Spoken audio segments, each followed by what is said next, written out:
খাবারটা দিলাম সব থেকে মোটা আমি, আমার এটাই কপালে হয়। দেখ শোন, এইরা কিন্তু সব একটা করে করে নেবে, দোষ পড়ে আমার।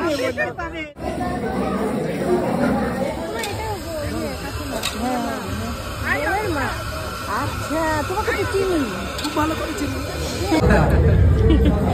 ওই জন্য তোমার বেশি চাপ চাপ মনে হচ্ছে সাজুগুজু দেখে। আচ্ছা আচ্ছা আচ্ছা, একদম একদম। হ্যালো ভিউয়ার্স, আজকের ভিডিও আমার দাদার রিসেপশন নিয়ে। সত্যি কথা বলতে প্রথমেই নাম করতে হবে স্পন্দন ক্যাটারার, যার রান্না ভালো রান্নাই শেষ কথা, এটা একদম রিয়েল। কন্ট্যাক্ট নাম্বার ডিটেলসে দিয়ে দিলাম, যাদের যাদের কন্ট্যাক্ট করার ইচ্ছা চোখ বন্ধ করে কন্ট্যাক্ট করে নিন নিজেদের স্পেশাল ডেজের জন্য।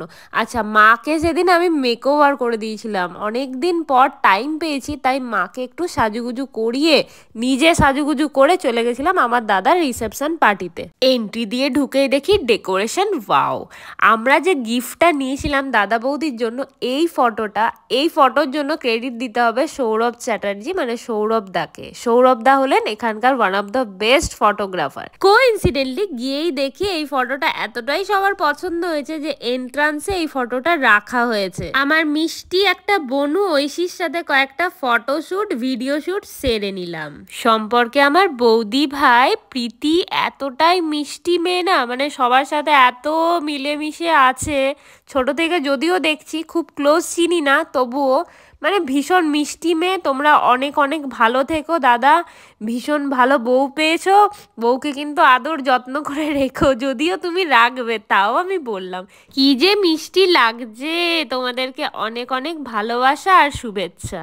পরপর বিয়েবাড়ির চক্করে আমার গলা বসেছিল, তাই মা বলল ফুচকাটা খাস না। আর এই হলো আমার প্রিয়, ভীষণ প্রিয় ঐশীর মা, দিয়াশার মা, মানে এই আন্টিরা আমার ছোটবেলার প্রিয় মানুষ। আর এই সুন্দরী আন্টি আমার দাদার শাশুড়ি মা। কোনো অ্যাঙ্গেল থেকে শাশুড়ি মা তাকে মনে হচ্ছে বলো তো তোমরা? এমন ঠান্ডাটি লেগেছিল না, কফিটাই বেস্ট লাগছিল সেই দিনকার জন্য। তুমি কত সাজুগুজু করেছো গো? আচ্ছা আচ্ছা, বলবি যেই আমি খাবারটা দিলাম সব থেকে মোটা আমি, আমার এটাই। ঐশীর মা ভীষণ প্রাণোচ্ছল মজাদার একজন মানুষ। স্টার্টার কাউন্টারগুলো ঘুরে ঘুরে জাস্ট দেখছি, দেখতে পাচ্ছ গরম গরম ধোঁয়াধার খাবার। চিকেন পাকোড়া তো ছিলই, তারপর ছিল ক্রিস্পি বেবি কর্ন চিলি। আহা, এই ঠান্ডার মধ্যে গরম গরম ধোঁয়াধার খাবার কার না ভালো লাগে বলুন তো দেখি? জানি না চিলি আইটেমের সঙ্গে আমার কি সম্পর্ক আছে, বেবি কর্ন চিলি দেখলেই আমার মন পাগল পাগল করে, তাই 2 থেকে 3 বার নিচ্ছি। আর মা পাশ থেকে বলছে তুই কি এগুলো খেয়েই পেটটাকে বড় করবি, মেইন কোর্সে কি যাবি না? আমি বললাম আমার পেটের দিকে প্লিজ তাকিও না, এই জন্মে আর আমার ডাইটিং করা হবে না। তবে হ্যাঁ, একটা সত্যি কথা, বিয়েবাড়িগুলো পার করার পর আমি ফুললি সেদ্ধ ভাত, এক্সারসাইজ, ডান্স প্র্যাকটিস এগুলো নিয়ে একটু নিজের শরীরটাকে চেষ্টা করছি মেনটেন করার। কারণ আবার নেক্সট যে ফেব্রুয়ারি মাস থেকে বিয়েবাড়ি আসতে চলেছে, আমার বরকে দেখেছো আমার পেছন পেছন ঘুরে অ্যাস্থেটিক ভিডিওগ্রাফি নেওয়ার চেষ্টা করছে আর বলছে জালেবিগুলো তোমার জন্য আনলাম, তুমি কেন এই কফির কাউন্টারে বারবার আসছো? আমি বললাম এটা মায়ের জন্য গো। বিয়ে বাড়িতে সব পাড়ার কাকু কাকিমা আর আমাকে যারা ছোটবেলা থেকে দেখেছেন তারা ইনভাইটেড ছিলেন। তারা শুধু দেখছিলেন ভিডিও করার সাথে সাথে খাচ্ছে কেন রে বাবা? ভিডিও করছে ঠিক আছে, খাওয়ার সাথে সাথে ভিডিও কেন? তো অ্যাজ আ ব্লগার হিসেবে এই পরিচয়টা বেশ ভালোই লাগছে, বেশ এনজয় করছি। আমার 3 দাদা সিরিয়াস কি মিটিং করছে দূরে দাঁড়িয়ে, আমি ভাই খেতে বসে গেলাম। খাওয়া আগে, তারপর সব কিছু। চলে এসে চিকেন সাটের সাইজটা দেখে আমি জাস্ট ভয় পেয়ে যাই। আমার বর তো মুখে লিপস্টিক লাগাই না, তাই হাঁ করে খেতে পারে, আমি কিন্তু কাঠিটা সরিয়েই খেলাম, কারণ আগের দিন আমার লিপস্টিকের অবস্থা, মুখের অবস্থা পুরো খারাপ হয়ে গেছিলো। ওই এক্সপিরিয়েন্স একটু খারাপ ছিল। নেক্সট চলে এসছে কিউট মাসালা কুলচা। ভাবলাম চিকেন সাটের মশালা দিয়ে খাবো, ও বাবা, তা করতেই দেখি চলে এসছে চানা মশালা, যার মধ্যে মাটন কিমা দেওয়া ছিল। রিয়েলি ভাই স্পন্দন ক্যাটারারের রান্না অতুলনীয়। আমি আগেও খেয়েছি, এবারের এক্সপিরিয়েন্সও ভীষণ ভালো গেল। না, ক্যাটারিং সার্ভিসের দাদাদেরও সার্ভিস ভীষণ ভালো ছিল। চলে এসছে ধোঁয়াধার সাদা ভাত, সাথে ভেটকি ফ্রাই।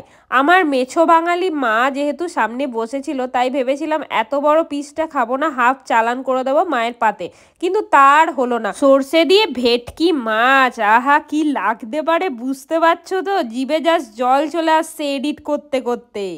এরপর ধাক্কাধাক্কি করে চলে এলো পোলাও, ইয়েলো রাইস। ইয়েলো রাইসের সাথে কি হতে পারে? মাটন কষা অবভিয়াসলি।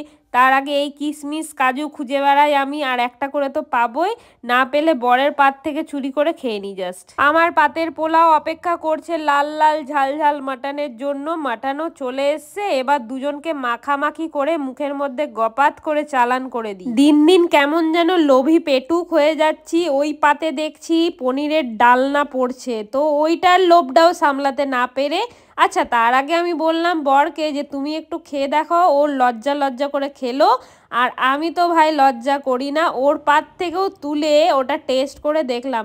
রিয়েলি ভাই স্বাদ দারুণ দারুণ দারুণ হয়েছে, রান্না বান্না দারুণ। ডেজার্টের দিকে চলে এলাম। চাটনি, পাঁপড়, মিষ্টি। মিষ্টির মধ্যে ছিল নলেন গুড়ের রসগোল্লা। আমার বড়ও ভালোবাসে, আমার মাও ভালোবাসে। মানে রিসেপশনটা কার? আমার ছোট দাদাকে দেখলেই বলছি যে এর পরের বছর কিন্তু ভ্লগ করতে আসবো তোমার বিয়ের, আর ও এটা শুনেই বারবার পালাচ্ছে। মাটির পাত্রে ভাই এই সন্দেশের যে টেস্টটা বলে বোঝাতে পারছি না আমি, তোমরা দেখলেই বুঝতে পারবে। আমার বাবা যেহেতু আসতে পারেননি, বাবার খাবারগুলো তো প্যাক করে দিয়ে দেওয়া হয়েছিল, তো বাবার পাতের যে মানে বাবার যে অংশের সন্দেশটা, মুখে বলতে বলতে আমি গুলিয়ে ফেলছি, যে সন্দেশটা ছিল সেটা সকালে আমি সাবার করেছি পুরো, মানে নির্দ্বিধায় খেয়ে নিয়েছি, এতটাই পেটুক হয়ে গেছি আমি দিন দিন।